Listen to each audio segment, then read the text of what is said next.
Assalamualaikum warahmatullahi wabarakatuh. Perkenalkan, nama saya Ica Mardiana Rahmatika. Di sini saya akan mempresentasikan tentang seminar proposal studi kasus penerapan full day school di SMA Negeri 1 Kayen, Pati dan SMA Negeri 3 Pati.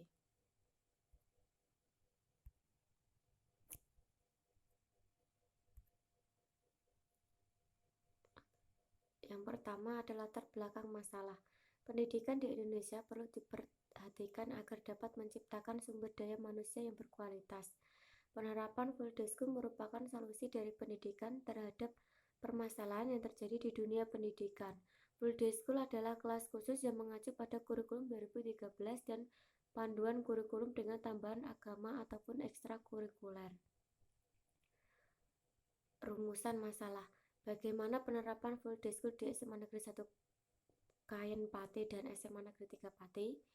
Bagaimana perbedaan penerapan program full day school di SMA Negeri 1 Kayen dan SMA Negeri 3 Pati? Kendala apa saja yang dihadapi oleh SMA Negeri 1 Kayen Pati dan SMA Negeri 3 Pati? Selanjutnya adalah tujuan penelitian untuk mendeskripsikan bagaimana penerapan program full day school di SMA Negeri 1 Kayen dan SMA Negeri 3 Pati. 2. Untuk mendeskripsikan bagaimana perbedaan penerapan program full day school di SMA Negeri 1 Kayen Pati dan SMA Negeri 3 Pati. 3. Untuk mendeskripsikan kendala apa saja yang dihadapi oleh SMA Negeri 1 Kayen Pati dan SMA Negeri 3 Pati dalam penerapan program full day school. 4. Manfaat penelitian. Ada 2, yaitu manfaat teoritis dan manfaat praktis. Manfaat teoritis yaitu secara umum hasil penelitian ini dapat memberikan manfaat sebagai sumbangan dalam bentuk dokumen pustaka atau menambah referensi dan wawasan tentang penerapan program full day school. Yang kedua, manfaat praktis. Ada 3, yaitu manfaat bagi kepala sekolah, bagi guru, dan bagi peneliti.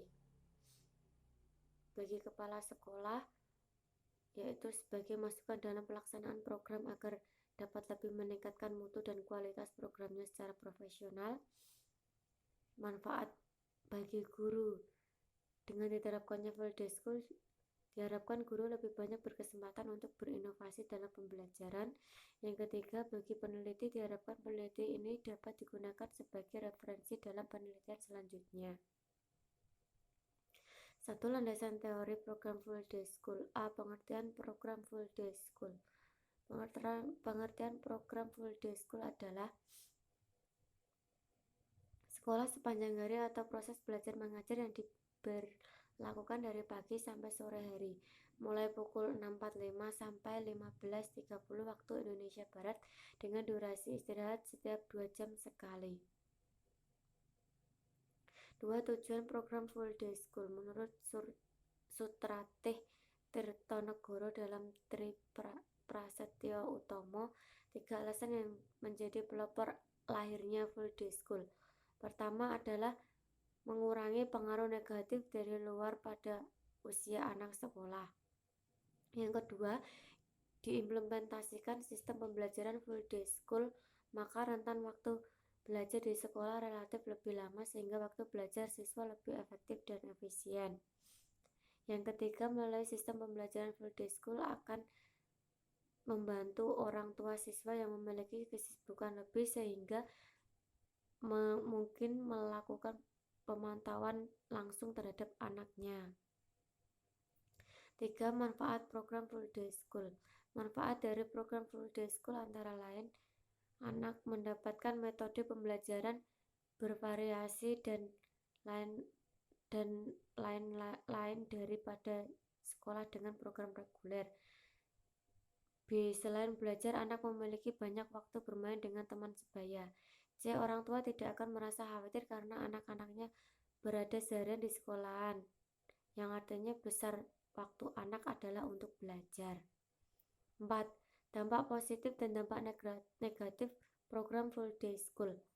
A. Dampak positif program full day school. 1. Memahami siswa tentang materi pelajaran akan lebih dalam sehingga mengurangi resiko tidak naik kelas. 2. Siswa memiliki banyak waktu untuk menggali bakat dan kemampuan melalui praktik. Yang ketiga, jalinan emosi antara guru dan siswa akan lebih dekat dan personal karena mereka akan lebih sering menghabiskan waktu bersama. B. Dampak negatif program full day school. 1. Sekolah akan mengeluarkan lebih banyak biaya kompensasi untuk tenaga pengajar. 2. Orang tua mengeluarkan biaya lebih besar untuk pendidikan, misalnya biaya kompensasi guru dan biaya uang saku anak. Yang ketiga, anak bisa merasa lelah sehingga sulit konsentrasi, bahkan tertidur saat jam pelajaran berlangsung. 2. Penelitian terdahulu yang relevan. Wahyuning Tias 2017 dalam penelitiannya yang berjudul Manajemen Pendidikan Karakter pada SMP Full Day School di Kota Yogyakarta. B. Lisa 2017 dalam penelitiannya yang berjudul Full Day School dalam Pembentukan Karakter Siswa SMK Negeri 13 Kota Malang. C. Wicaksono 2017 dalam penelitian yang berjudul Fenomena Full Day School dalam Sistem Pendidikan Indonesia.